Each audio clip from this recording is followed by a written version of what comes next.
ও lovely, একদম lovely lovely lovely lovely ও lovely lovely. নমস্কার দর্শক, আমি রুজিনা রয়েছে আপনাদের সঙ্গে। এই মুহূর্তে আপনাদেরকে জানিয়ে রাখবো, মদন মিত্র মমতা বন্দ্যোপাধ্যায়ের হাত ছাড়লেন। কিন্তু মদন মিত্র এই মুহূর্তে যে কথা বলছেন, আমাদের বাংলার রাজনীতি কোথাও কলঙ্কিত হচ্ছে। কারণ কেন বলুন তো, আমি বারবার বলছি এই কথা আপনাদেরকে। কলঙ্কিত হচ্ছে, কলঙ্কিত কারা করছেন? এই নেতারা বসে বসে নিজেদের স্বার্থের জন্য। কাল মদন মিত্রের পরিবারকে ইডি যখন নোটিশ পাঠালো, আজ মদন মিত্র সঙ্গে সঙ্গে চলে গেলেন সন্দীপন সাহার বাড়ি।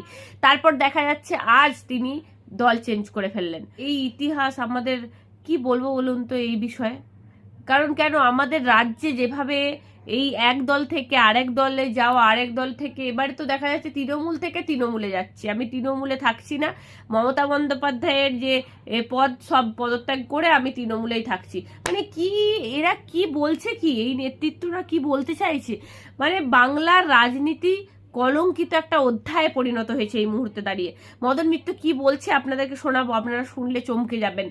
এই নিজেদেরকে বাঁচার জন্য বিধানসভায় একটা খেউড় চলছে। বিধানসভায় একটা জায়গা তৈরি হয়েছে, ঋতব্রতর একটা ঘর, সেখানে খেউড় হচ্ছে, সেখানে ওলাবলি হচ্ছে, সেখানে এই নেতা ওই নেতা, যার যার আইন শৃঙ্খলা থেকে বাঁচার দরকার রয়েছে। বাঁচাও সাধু বাবা নয়, বাঁচাও ঋতব্রত বাবা। এই মুহূর্তে দাঁড়িয়ে একটাই স্লোগান। সেখানে যারা নেতা নেত্রীরা চুরি চামারি করেছে, যাদেরকে ইডি নোটিশ পাঠাচ্ছে, তারা বাঁচার জন্য ঋতব্রত, বাঁচাও ঋতব্রত বাবা এখন হয়েছে। এই মুহূর্তে দাঁড়িয়ে আপনারা কি বলবেন দর্শক? মদন মিত্রকে দেখুন, দেখে আপনারা কি বলবেন অবশ্যই কমেন্ট বক্সে কমেন্ট করবেন। এই ঘৃণ্য রাজনীতির জন্ম পশ্চিমবঙ্গে যারা দিচ্ছে তাদের প্রতি একরাশ ধিক্কার। আর কারণ কেন বলুন তো, মমতা বন্দ্যোপাধ্যায় তৃণমূল নয়, কোনো তৃণমূল নয়, কিন্তু এরা একটা অন্যরকম তৃণমূল সৃষ্টি করছে। আপনাদের যদি ধক থাকে তাহলে আপনারা একটা নতুন দল করে দেখান না, নতুন দল নাম দিন। আমি দেখুন, মমতা বন্দ্যোপাধ্যায় আপনারা দেখেছেন পরিবর্তনের অন্যতম, আমরা মমতা বন্দ্যোপাধ্যায়কে সরানোর জন্য অন্যতম ভূমিকা পালন করেছিলাম, আপনারা প্রত্যেকেই জানেন। কিন্তু এই ধরনের এই যে নক্কারজনক ভূমিকা, মমতা বন্দ্যোপাধ্যায় ঠিক আছে, মমতা বন্দ্যোপাধ্যায় রইল, তার তৃণমূল আপনি ছেড়ে একটা নিজেরা অন্য একটা সংগঠন করুন, অন্য একটা রাজনীতি করুন। কিন্তু এই ক্রমাগত ইডি সিবিআইয়ের ভয় থেকে পালানোর জন্য, ডিম থেরাপি থেকে পালানোর জন্য বিধানসভায় একটা খেউড় করছেন, যেখানে গণতন্ত্র, যেখানে আইন তৈরি হয়, সেই আইন সভায় গিয়ে যেখানে আইন প্রণেতারা এইভাবে ও লাভলি করে সব হাত মেলাচ্ছেন। আমার মনে হয় পশ্চিমবঙ্গের রাজনীতিতে যতটুকু রাজনৈতিক সত্তা বা রাজনৈতিক ব্যক্তিত্ব ও যতটুকু আমাদের রাজনৈতিক ঐতিহ্য ছিল, সব নষ্ট করে দিল এই কলঙ্কিত এই মদন মিত্ররা। মদন মিত্রর উদ্দেশ্যে একটাই কথা বলবো, নিজেদেরকে বেচতে আপনারা কি কি করবেন? আর মানুষের কাছে আপনাদের চরিত্রগুলো স্পষ্ট হয়ে যাচ্ছে ক্রমশ। কি বলবেন অবশ্যই কমেন্ট বক্সে কমেন্ট করবেন দর্শক। নজর রাখবেন বঙ্গ টিভি। নমস্কার। আমি একটা ছোট্ট দু লাইন কবিতার মধ্য দিয়ে আপনাদের বোঝাবার চেষ্টা করছি। জীবন মরণ সাঁকোর সামনে, জীবন মরণ সাঁকোর সামনে, বয়স এখন দাঁড়িয়ে। জীবন মরণ সাঁকোর সামনে, বয়স এখন দাঁড়িয়ে। এখন তোমায় বুঝতে হবে কি হবে আর কি হবে না, কোন সাঁকোটা পারা পারে, কোন সাঁকোটা পার হবে না। তো ঠিক জীবনের এই মুহূর্তটাই আমি এসে দাঁড়িয়েছি। এখনো অবধি ভারতবর্ষের যে রাজনৈতিক দলগুলোর যে চিন্তাধারা বা মানচিত্র বা সিইও, সবকটাতেই কিন্তু ওই এআইটিসি লেখা আছে, অল ইন্ডিয়া তৃণমূল কংগ্রেস। তার মধ্যে আবার দুটো ভাগ হয়েছে। আমি মমতা বন্দ্যোপাধ্যায়ের তাকে সম্মান জানিয়ে, তাকে ধন্যবাদ জানিয়ে, এবং দীর্ঘদিন তিনি আমাদের পাশে থেকেছেন, আমরাও চেষ্টা করেছি কম বেশি করার। আজ এই মুহূর্ত থেকে মমতা বন্দ্যোপাধ্যায় তৃণমূল কংগ্রেসের ন্যাশনাল কমিটি, চিফ হুইপ,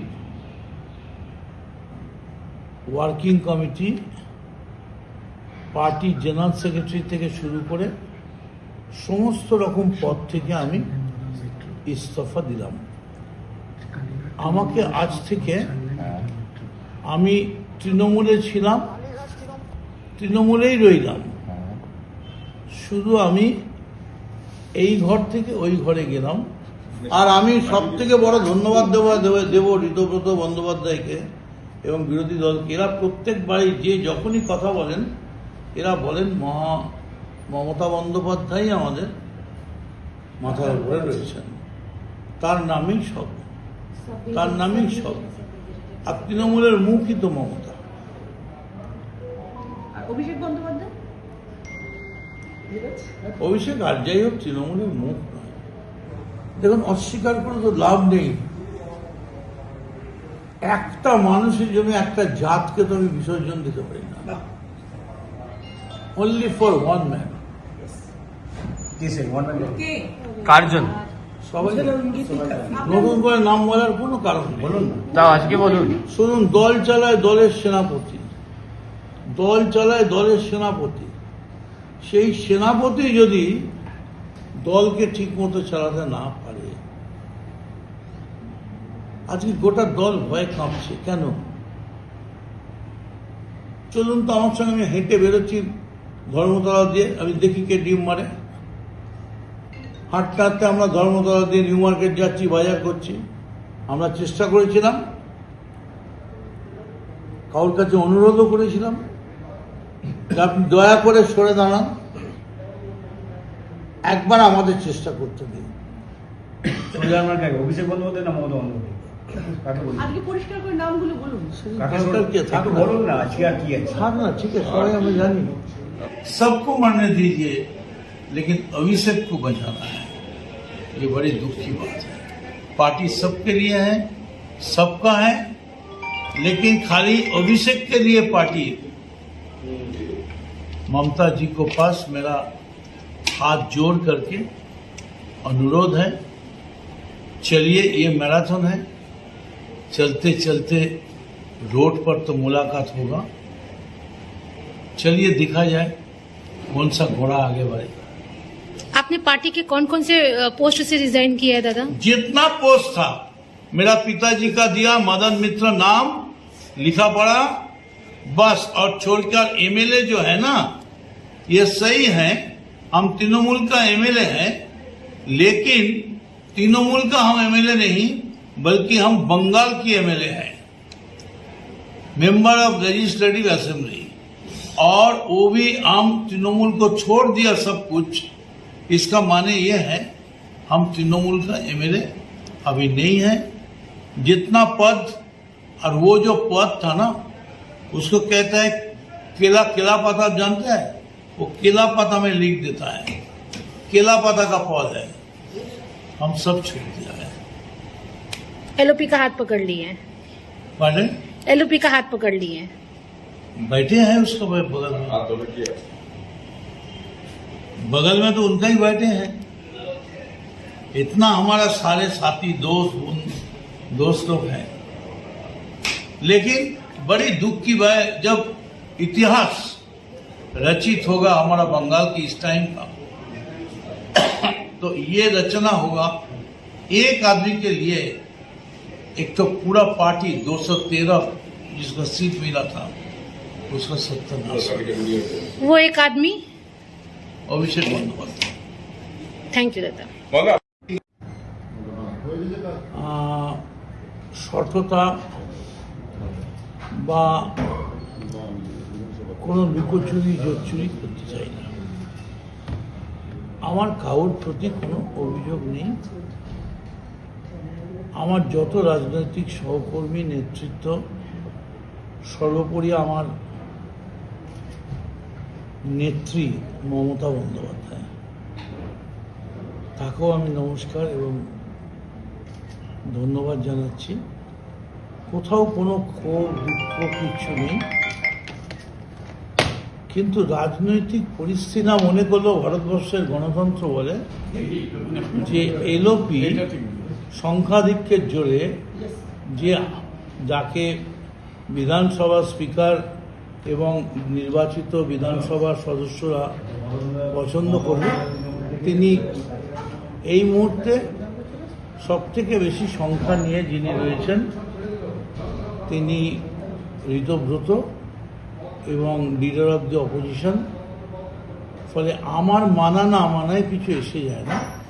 যদি আমি গণতন্ত্র মানি, পোল সায়েন্স মানি, তাহলে আমাকে এটাই মেনে নিতে হবে। রাজনীতি একটা জিনিস, ব্যক্তিগত জীবন আর একটা জিনিস।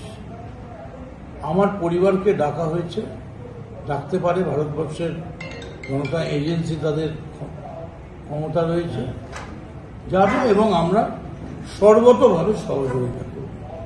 মানে আপনার পরিবারকে যে ডাকা হয়েছে সেটা সেই বিষয়টাকে আপনি কিভাবে দেখছেন?